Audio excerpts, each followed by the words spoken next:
दोस्तों 2025 का साल शुरू हो चुका है और अगर आपने अब तक इन्वेस्टिंग स्टार्ट नहीं की है तो ये आपके लिए एक गोल्डन अपॉर्चुनिटी हो सकती है। आज हम बात करेंगे क्यों 2025 एक परफेक्ट टाइम है इन्वेस्टिंग स्टार्ट करने के लिए, इन्फ्लेशन और रेपो रेट का इम्पैक्ट मार्केट सेंटीमेंट पे कैसे पड़ेगा, मेजर इकोनॉमिक इवेंट्स जो इस साल होने वाले हैं, step by step guide to start investing, top strategies और मिस्टेक अवॉइड करने के टिप्स। क्या हालचाल इन्वेस्टर्स, मेरा नाम है गोरक्ष और मैं हूं एक स्टॉक मार्केट एनालिस्ट और आप देखना शुरू कर चुके हैं कि why 2025 will be the best year to start investing journey.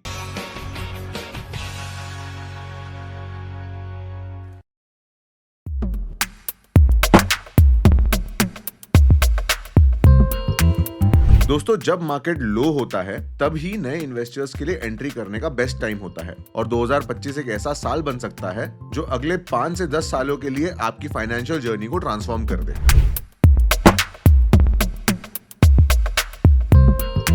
2024 तक हमने इन्फ्लेशन के हाई लेवल तक देखे हैं जो कि 6 to 7% तक गया। मैं आपको स्क्रीन पे सीपीआई डेटा दिखा रहा हूं और आप ये क्लियरली देख सकते हो कि कैसे 2024 में इन्फ्लेशन कितना ऊपर था। आरबीआई ने रेपो रेट को एग्रेसिवली बढ़ाकर कंट्रोल करने की कोशिश की जो कि 6.5 पे पीक कर गया, लेकिन 2025 में ये ट्रेंड रिवर्स होते हुए दिखेगा क्योंकि इस साल ये चीज बिल्कुल सर्टेन है कि आरबीआई अपना रेपो रेट रिड्यूस जरूर करेगा जिसका इकोनॉमी पे और स्टॉक मार्केट पे एक पॉजिटिव इंपैक्ट आ सकता है। रेपो रेट गिरने से लोन्स सस्ते हो जाएंगे जिससे कि लोगों की बोरोइंग कैपेसिटी इंक्रीज हो जाएगी एंड अल्टीमेटली कंजम्पशन इंक्रीज होगा एंड मार्केट में लिक्विडिटी वापस आएगी। ये सारे फैक्टर्स एक पॉजिटिव सेंटिमेंट क्रिएट कर सकते हैं जो कि मार्केट को एक बूस्ट देगा।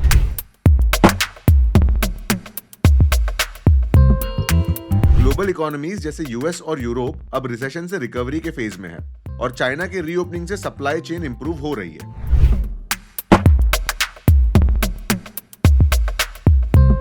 इंडिया का long term growth story intact है। Make in India, infrastructure push और डिजिटल अडॉप्शन जैसे रिफॉर्म से अगले कुछ सालों में इंडिया का इकोनॉमिक ग्रोथ स्ट्रॉन्ग रहेगा।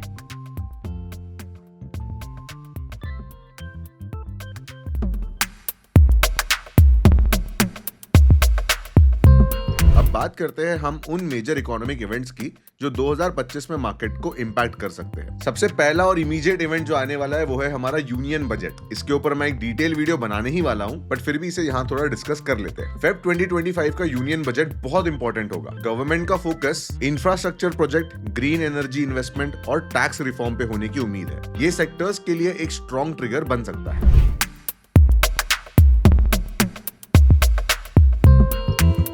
2024 के जनरल इलेक्शन के बाद में नई पॉलिसीज और रिफॉर्म्स के इंप्लीमेंटेशन पे फोकस रहेगा। पॉलिटिकल स्टेबिलिटी एक इन्वेस्टर्स के लिए एक पॉजिटिव साइन होता है।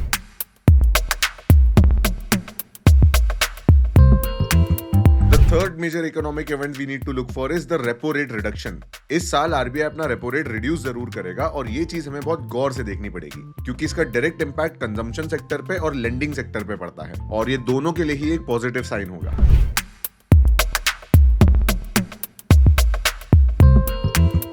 And the next point is global economic recovery. United states अपनी इकोनॉमिक पॉलिसीज को भी चेंज करने वाला है। कुछ ही दिन में डोनाल्ड ट्रंप अपना ऑफिस रिज्यूम करने वाले हैं और ऐसा अज्यूम किया जाता है कि डोनाल्ड ट्रंप का ये जो टर्म होगा वो stock market and crypto investors के लिए थोड़ा बुलिश होगा।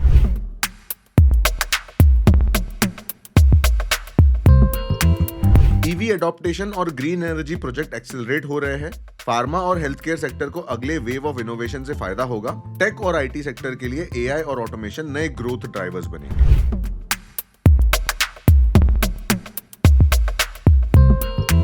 अब सबसे इंपॉर्टेंट बात कि ये इन्वेस्टिंग स्टार्ट कैसे करें। चलिए एक स्टेप बाय स्टेप प्रोसेस देखते हैं जो बिगिनर्स के लिए बहुत यूजफुल रहेगा। स्टेप नंबर 1, अपना एक फाइनेंशियल गोल बनाओ। ये टॉपिक थोड़ा बोरिंग लग सकता है इसलिए मैं शॉर्ट में कुछ ही शब्दों में समझाता हूं आपको। फाइनेंशियल गोल से मेरा मतलब है कि एक शॉर्ट टर्म और एक लॉन्ग टर्म गोल बनाइए। एंड व्हेन आई से शॉर्ट टर्म, आप इसमें अपना कोई रीसेंट परचेज प्लान कर सकते हो जो प्रेफरेबली अगर रियल एस्टेट हो तो बहुत बढ़िया, और लॉन्ग टर्म गोल मतलब रिटायरमेंट प्लान की बात कर रहा हूँ। अगर आपको ये गोल डिसाइड करने में चैलेंज आ रहा है तो let me give you a clear goal. Your first financial goal should be to achieve 1 crore rupees net debt free asset value. इसका क्या मतलब होता है कि बिना किसी कर्जे के आपके पास में, मतलब मान लीजिए अगर आपके ऊपर में कोई भी कर्जा नहीं है, कोई भी कैश आउटफ्लो नहीं है, तो ऐसे सिचुएशन में जब मेरे पास 1 करोड़ रुपए आ जाएंगे, I know it sounds a lot but this is where the game changes. So the first financial goal that I would like to give you is इस साल नहीं बट एटलीस्ट इस साल से अपने आप को 1 करोड़पति बनाने की कोशिश करो। आई एम श्योर जो भी लोग ये वीडियो को देख रहे हैं सब लोग के financial goals and financial targets है, एंड इस टारगेट का सबसे बड़ा माइलस्टोन एक्चुअली ये 1 करोड़ ही होता है। Point number 2, start with a budget. Budgeting का मतलब होता है कि आप अपने करंट इनकम का कितना पोर्शन पैसा अभी इन्वेस्ट करो। इसमें काफी पर्सनल फाइनेंस एक्सपर्ट्स ने रूल दिया हुआ है और मैं भी इसी के साथ स्टिक करूंगा।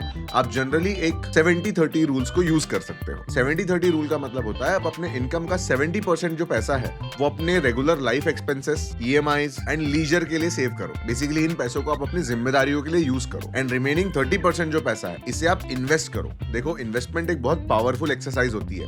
अगर आप अभी वर्क कर रहे हैं तो जितना समय आपके पास है आप उतने समय में ही पैसा कमा सकते हो, लेकिन इसी की जगह अगर आप कोई चीज में इन्वेस्ट करते हो तो वो चीज जब आप नहीं भी काम कर रहे होते हो तभी भी आपके लिए वर्क कर रही होती है। तो investment is not optional, in fact invest जितना करोगे उतना बेटर है। So at least start with 10 to 20% and push this number two 30% at least.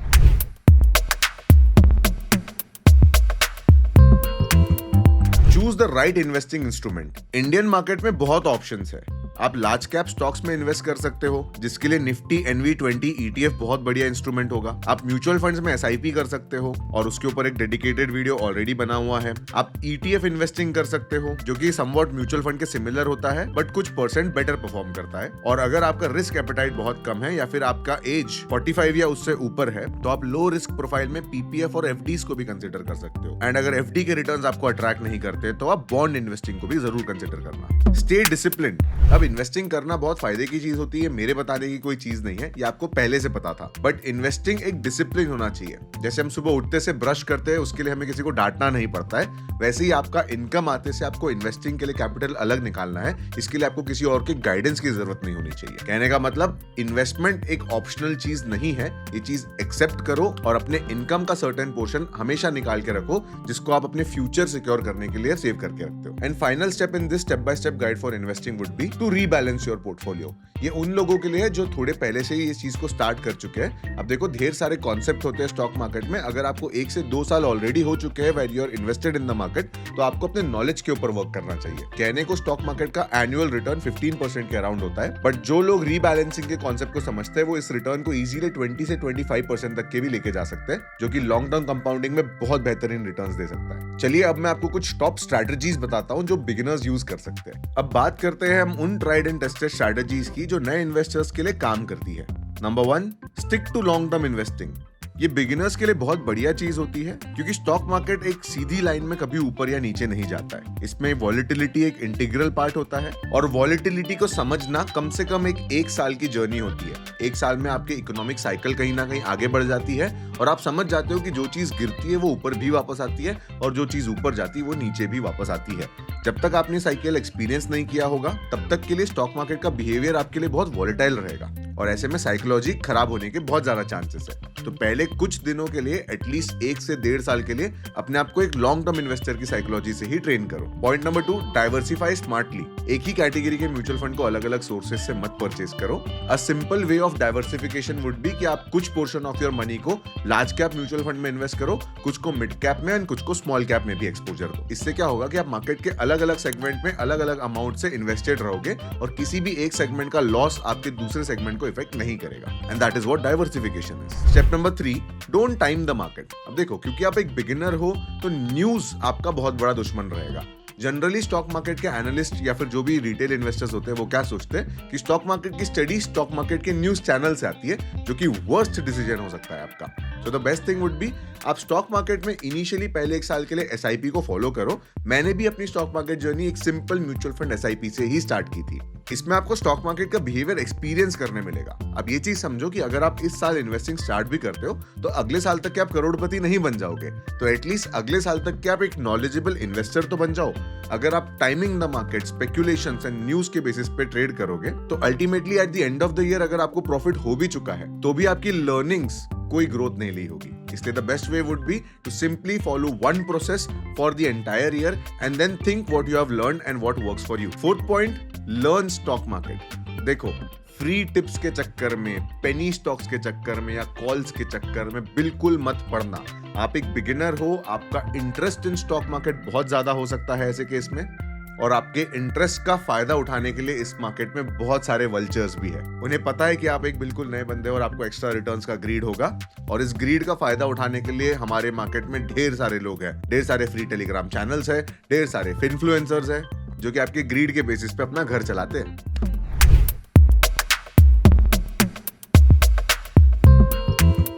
आइए हम उन कॉमन मिस्टेक्स की बात करते हैं जो नए इन्वेस्टर्स को अवॉइड करनी चाहिए। नंबर 1, जैसे मैंने अभी जस्ट कहा, relying on tips and news. WhatsApp group और टीवी न्यूज के टिप्स ब्लाइंडली ट्रस्ट नहीं किए जाने चाहिए। आपको अपना रिसर्च करना जरूर आना चाहिए। अगर आपको अपना रिसर्च करना नहीं आता है तो आपको एक बड़े इंडेक्स में, जैसे कि Nifty 50, Nifty bank, IT, FMCG, इन सारे इंडेक्स में आपको SIP करनी चाहिए, जिसके लिए आप इंडेक्स म्यूचुअल फंड्स को यूज कर सकते हो। लेकिन trust me on this, there is no one who wants to help you for free in stock market. किसी की भी दी हुई फ्री टिप आपको अमीर बना देगी, ऐसा सोचना लॉजिकल बिल्कुल नहीं है। Point number 2, ignoring risk management. अगर आप अभी यंग है तो ये मत सोचिए कि मैं ढेर सारे पैसे स्मॉल कैप स्टॉक्स में लगा लूंगा या फिर पेनी स्टॉक्स में लगा लूंगा क्योंकि मेरे पास समय है।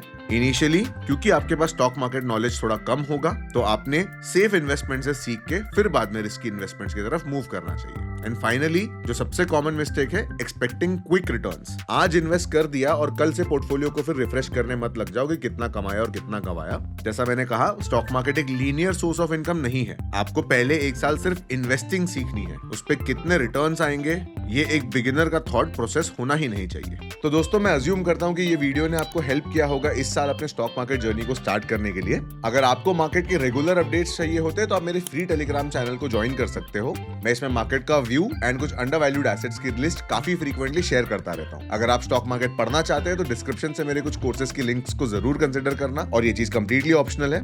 अगले वीडियो में मैं टॉप 5 सेक्टर्स फॉर 2025 आपके साथ शेयर करने वाला हूँ और उनमें इन्वेस्ट कैसे करते हैं ये भी दिखाने वाला हूँ, तो सब्सक्राइब जरूर कर लेना। आई होप ये वीडियो आपको पसंद आया होगा, and I will see you in the next one.